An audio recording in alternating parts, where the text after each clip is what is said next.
Hello dear students, इस video में हम क्लास 9th का जो आपका साइंस का सेकंड टर्म के लिए सिलेबस है उसके बारे में डिस्कस करेंगे। यानी कि इस वीडियो में हम आपके सेकंड टर्म में साइंस में कौन कौन से चैप्टर्स आ रहे हैं और कितने मार्क्स के आ रहे हैं और कौन से चैप्टर से क्या क्या पढ़ना है उसके बारे में बात करेंगे। तो चलिए स्टार्ट करते हैं इस वीडियो को। तो सबसे पहले देखिए, जो आपका यूनिट फर्स्ट है इसमें आपका matter, it's nature and behaviour है। तो इससे आपके 18 मार्क्स के क्वेश्चंस पूछे जाएंगे। यानी कि जो आपका ये फर्स्ट यूनिट है इसमें आपके 18 मार्क्स के क्वेश्चंस आएंगे सेकंड टर्म में। ठीक है, अब देखिए इसमें कौन कौन से चैप्टर हैं। तो इसमें आपका पहला एक तो चैप्टर नंबर 3 है आपकी एनसीईआरटी बुक का, और दूसरा है चैप्टर नंबर 4। ठीक है, दोनों चैप्टर्स को मैं आपको यहाँ पर दिखा देता हूँ। ये आप देख सकते हैं, चैप्टर नंबर 3 है जिसका नाम है एटम्स एंड मॉलिक्यूल्स। ठीक है, जिसे हिंदी में हम परमाणु एवं अणु कहते हैं। और दूसरा है आपका चैप्टर नंबर 4 जिसका नाम है स्ट्रक्चर ऑफ एटम, यानी कि हिंदी में परमाणु की संरचना।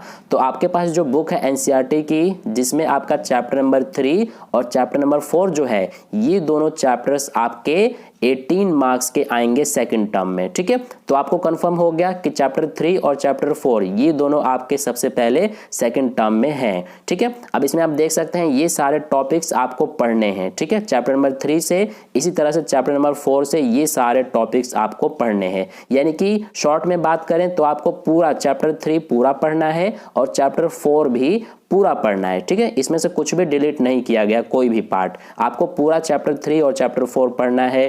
तो ये हमने बात कर लिया यूनिट फर्स्ट की, जिसमें आप देख सकते हैं कि आपका 18 मार्क्स के क्वेश्चंस आएंगे सेकंड टर्म में। ठीक है, चैप्टर 3 और 4 से। अब इसके बाद नेक्स्ट हम बात करते हैं यूनिट सेकंड की। तो इसमें आप देख सकते हैं organisation in the living world. ठीक है, इससे आपका 8 मार्क्स का क्वेश्चंस आएंगे। ठीक है, यानी कि सेकंड टर्म में 8 मार्क्स के क्वेश्चन पूछे जाएंगे आपसे। तो इसमें हमारा कौन सा चैप्टर है, तो ये आप देख सकते हैं चैप्टर नंबर 13 है। यहाँ पर भी हम देख लेते हैं, ये आप देख सकते हैं सबसे पहले इसमें हमारा ये रहा चैप्टर नंबर 13। ठीक है, इसका नाम है why do we fall ill, जिसे हिंदी में हम बीमार क्यों होते हैं, ये नाम है। ठीक है, जो कि आपकी एनसीईआरटी बुक का चैप्टर नंबर 13 है। तो ये आपका सेकंड टर्म में आ रहा है। ठीक है, तो ये हमने देख लिया। आपका यहाँ पर जो चैप्टर नंबर 13 है ये आ रहा है जो कि 8 मार्क्स का है, तो ये भी आपको पढ़ना है। फिर इसके बाद नेक्स्ट जो आपका यूनिट 3 है, यहाँ पर आप देख सकते हैं, तो इसमें हमारा है मोशन, फोर्स एंड वर्क।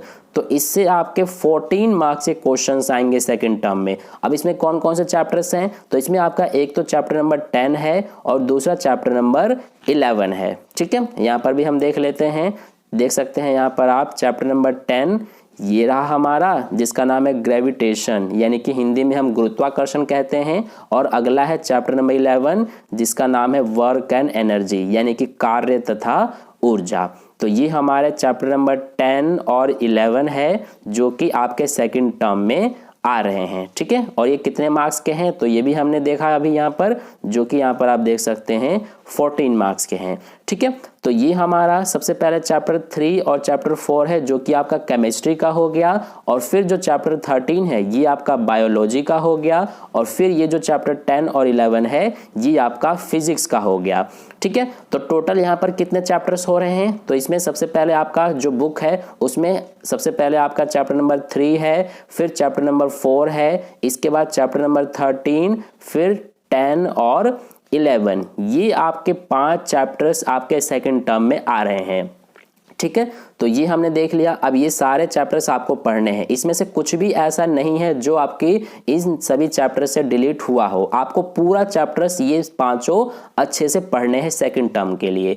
ठीक है, तो ये हमारा हो गया। अब यहाँ पर आप देख सकते हैं कि यहाँ पर ये जो टोटल मार्क्स है ये पूरा ये आपका 40 मार्क्स बन रहा है। ठीक है, यहाँ पर 80 इसलिए लिखा हुआ है क्योंकि ये टर्म 1 और टर्म 2 दोनों टर्म का टोटल है ये 80 मार्क्स। ठीक है, आपका टर्म 1 में भी 40 का हुआ था और टर्म 2 भी 40 मार्क्स का ही होगा, तो ये टोटल 80 हो गया। इसके अलावा 10 ये जो है इंटरनल असेसमेंट का है फर्स्ट टर्म का, और ये 10 इंटरनल असेसमेंट है टर्म 2 का। ठीक है, तो ये आपके टोटल यहाँ पर देखा जाए तो 100 मार्क्स बन जाएंगे टर्म 1 और टर्म 2 को मिला करके।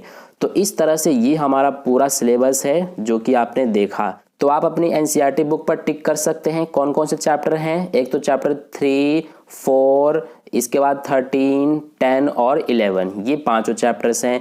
इसके अलावा मैं आपको एक और चीज़ दिखा देता हूँ, जो आपका इंटरनल असेसमेंट है। तो इंटरनल असेसमेंट के लिए यहाँ पर आप देख सकते हैं आपका चैप्टर नंबर 14 है। ये चैप्टर नंबर 14 आपको पढ़ना है, लेकिन सिर्फ इंटरनल असेसमेंट के लिए, यानी कि जो आपका 10 मार्क्स का इंटरनल असेसमेंट होगा, तो इसके लिए आपको ये चैप्टर नंबर 14 पढ़ना है, क्योंकि इसी में से आपके जो टीचर हैं वो आपसे क्वेश्चंस पूछेंगे, या फिर जिस भी तरह से आपसे करवाना हो 10 मार्क्स का इंटरनल असेसमेंट, तो वो आपका इस चैप्टर नंबर 14 पे बेस्ड होगा। ठीक है, तो इसमें से आपका टर्म 2 में, यानी कि जो एग्जाम होगा सेकंड टर्म का, उसमें क्वेश्चन नहीं आएंगे, बस आपका इंटरनल असेसमेंट के लिए ही आपको ये पढ़ना पड़ेगा। ठीक है, तो ये हमारा टोटल आपका पूरा सिलेबस था सेकंड टर्म के लिए साइंस का। तो आई होप आपको बहुत अच्छे से आपका पता चल गया है अब कि आपको कौन कौन से चैप्टर्स पढ़ने हैं और कौन कौन से चैप्टर से कितने मार्क्स से क्वेश्चंस आएंगे।